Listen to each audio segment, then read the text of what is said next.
안녕하세요. 만나서 반갑습니다. 역사가 김영주입니다. 자, 저희 이제 양궁 국가대표팀이 선발이 되고 난 다음에 첫 번째 국제 경기를 나가게 됐는데요. 그것이 이제 뭐였냐? 2024년 1차 현대 양궁 월드컵이 상해에서 개최가 되었습니다. 양궁에도 월드컵이 있는데 보통 1년에 5번 정도 개최가 돼요. 1에서 5차까지 있는데 5차를 이제 파이널이라고 이야기를 하죠. 그리고 여기 현대차가 반드시 들어가는데 왜 현대차가 들어가냐면은 현대가 이거 개최한 데 있어서 최대 스폰서입니다. 그렇기 때문에 현대라는 간판을 걸고 공식적으로 홍보를 할 수가 있어요. 우리나라 현대가 이 양궁 관련해 가지고 세계사적으로 정말 엄청난 일을 하고 있다라고 볼 수가 있는데요. 근데 보통 이 1차 경기가 국가대표 선발전하고 겹치거나 선발전 끝난 직후에 이제 열리거나 해가지고 보통 1차를 안 나갔어요. 그런데 이번에는 그런 좀 컨디션적인 문제, 체력적인 부담 이런 것들을 이제 감수하고서 그냥 1차부터 나가게 됐습니다. 그래서 상당히 보기 드물게 한국 국대팀이 1차 양궁 월드컵을 출전을 하게 됐는데요. 자, 경기는 이제 4월 말에 상해에서 열리게 되는데 이번에 나가게 된 국대 1군 남자 쪽에서는 김호진, 김재덕, 유우석 세 분이고 여자 쪽에서는 전운영, 임시연, 남수현 세 분인데 자, 그 중에서도 이제 김호진, 김재덕 두 선수 같은 경우는 꾸준히 현재 국대에 승선하고 있는 케이스입니다.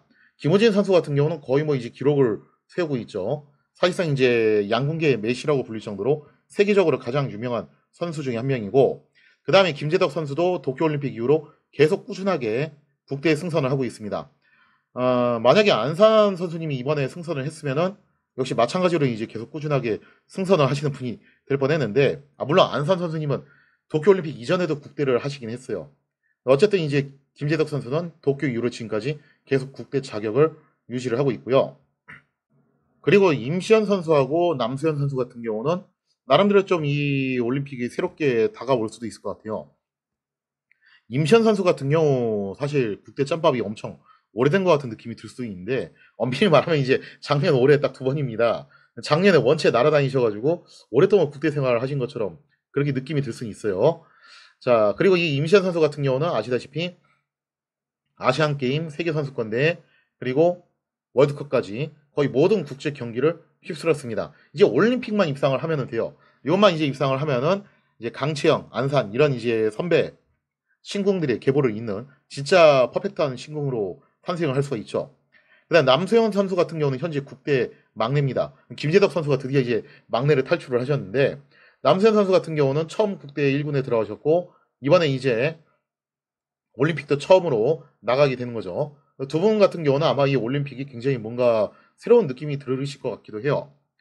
자, 그 다음 이제 나머지 한 분씩 더 소개를 해드리자면은 남자 쪽에서는 이우석 선수. 이우석 선수가 어떤 면에서 보면 임시현 선수하고 포지션이 비슷해요.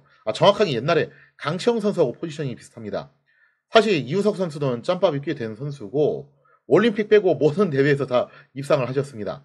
옛날에 도쿄올림픽 당시에 강채영 선수가 그랬었죠. 근데 유난히 이제 올림픽에 인연이 없던 분인데 드디어 이제 올림픽에 이번에 나가시게 됐고요. 그 다음에 전은영 선수. 전은영 선수 같은 경우 대단히 베테랑이시긴 해요. 다만 이제 국대 1군하고는 인연이 그동안 좀 없으셔서 국제대회 경험이 엄청 많지는 않으시죠. 다만 이제 국내 대회에서 특히 작년에 보통 이제 한 4월에서 5월 달쯤에 개최되는 종별 선수권 대회에서 어마어마하게 이제 활약을 하셨던 분이셨는데 이미 그때부터 이제 포텐을 터트리면서 국대 1군에 들어갈 수 있는 그런 기반이 다 마련이 돼 있다라고 볼 수가 있겠습니다. 그러니까 이때 보면은 여자 쪽에서 이제 국대 갑자기 튀어나오신 분들이 계시는데 알고 보면 갑자기는 아니에요. 이미 그 전해에 혹은 이제 선발전쯤 해가지고 국내 대회에서 어마어마하게 활약을 좀 많이 하시는 경우들이 많더라고요. 다만 이제 국내에서 활약을 하시는 경우에는 언론에서 별로 보도가 잘 안 돼가지고 그래서 이제 좀 생소하게 와닿는 거죠. 아무튼 이상의 멤버들이 이번에 국대 멤버로서 새롭게 이제 활약을 하실 분들이다라고 볼 수가 있고요. 이번들이 이제 월드컵에 나가시게 된 겁니다. 자, 뭐 과정보다 이제 결승전 위주로 좀 설명을 간단하게 드리도록 하겠습니다. 양궁의 꽃은 단체전입니다. 이 단체전 정말 참 놀라웠던 게 우리나라 국대 선수분들이 선발전 한 지 얼마 안 된 시점이라서 다들 체력적으로 좀 많이 부담도 있으실 것이고 컨디션도 다들 좀 많이 안 좋으실 거란 말이에요. 그래서 출국하기 전에 했던 인터뷰에서 실제로 몇몇 선수들이 어깨에 그런 부상 후유증도 좀 있고 김호진 선수가 좀 그랬어요. 그다음에 또 이제 컨디션 상으로도 아직 완전하진 않다. 그다음에 특히 여자팀 같은 경우는 멤버가 완전히 다 교체가 돼가지고 팀워크도 지금 현재 새로 맞춰야 되는 상황이죠. 그런 상황에서 대단히 좀 불리한 조건에서 이걸 하게 되는데 정말 대단하시더라고요. 결승전까지 그야말로 파죽지세로 올라오게 됩니다. 자, 남자팀, 여자팀, 혼성팀 다 이제 파죽지세로 올라왔는데 다만 이제 결승에서는 아마 이제 체력적인 부담감이나 컨디션적인 문제, 그 다음에 또 이제 팀워크가 아직은 완전하진 않다라는 그런 좀 아직은 좀 이제 불안정성이 있을 수 있죠. 그런 점들 때문에 그랬을 수도 있고 그리고 또 이제 만났던 상대 팀들이 절대 만만한 팀들은 아니에요. 대단히 실력 있는 강팀입니다. 제가 이건 정말 누차 강조드리는 건데 양궁에서 여자 쪽은 진짜 여자 쪽 팀 같은 경우는 중국 팀이 복병입니다. 앞으로 우리나라 가장 강력한 라이벌이 될 만한 팀은 사실은 중국 팀이에요. 중국 팀이 이미 2010년 이후부터 실력이 어마어마하게 올라오기 시작을 했고 종종 우리가 중국한테 덜미를 잡혀가지고 금메달을 뺏긴 적이 있었습니다. 아시안게임에서 그런 일들이 종종 벌어졌죠. 그래서 월드컵에서도 중국, 대만 팀이 항상 이제 숙적이었어요. 자, 그 다음에 또 이제 남자팀에서도 역시 이제 인도가 요즘에 굉장히 잘하더라고요.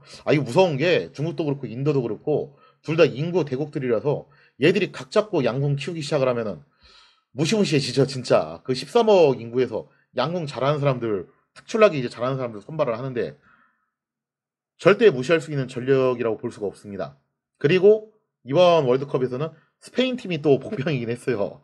그 스페인 팀이 멕시코가 원래 상당히 강팀인데 그 멕시코를 꺾고서 혼성해서 올라오더라고요. 자, 그렇게 해서 이제 붙게 됐는데 여자 단체전 같은 경우 결승에서 중국 팀을 만나서 아쉽게도 이제 세트스코어 2대6으로 패배를 하게 됐습니다. 사실 이게 중국 홈인데다가 중국 선수들이 다시 말씀드리지만 다들 상위 랭커들이에요.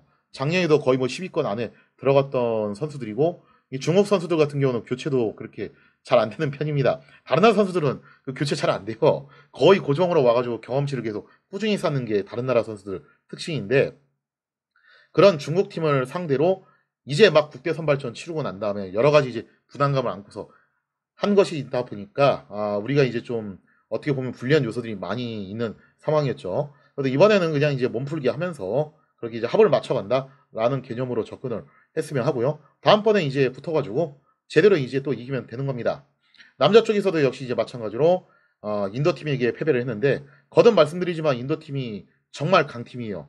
컴파운드는 사실상 인도가 다 휘어잡고 있다고 보시면 되고 그러니까 리커브에서의 한국의 위상이 컴파운드에서는 이제 인도가 그 위상을 갖고 있다고 보시면 됩니다. 이때 당시 이제 남자 단체전에서는 이우석 선수가 정말 활약을 많이 하시긴 했는데 어쨌든 간에 인도 팀이 우리보다 조금 더 잘했기 때문에 결국 최종적으로 인도가 승리를 가져가게 됩니다. 자, 그 다음에 혼성은 이제 어떻게 하게 되냐면은 우리나라 같은 경우는 현지에 나가서 예선을 한번 치러요. 예선을 치러가지고 랭킹 정하는 걸 하는데 그걸 이제 퀄리피케이션 우리나라에서 뭐 이제 속칭 랭킹 라운드라고도 많이 부릅니다. 그걸 해가지고 우리나라는 혼성전은 미리 정하지 않고 가서 1등끼리 팀을 그냥 짜도록 합니다. 현지에서. 그래서 사전에 큐를 여러 번 돌려가지고 훈련을 진짜 많이 시키는 거예요. 이 선수하고도 팀 짜보고 저 선수하고도 팀 짜보고 여러 가지 경우의 수를 다 해보는 거예요. 그리고 난 다음에 현지에 가가지고 1등끼리 팀을 짜도록 하는 건데 이날 이제 1등은 여자 쪽에서 임시현, 남자 쪽에서는 김호진.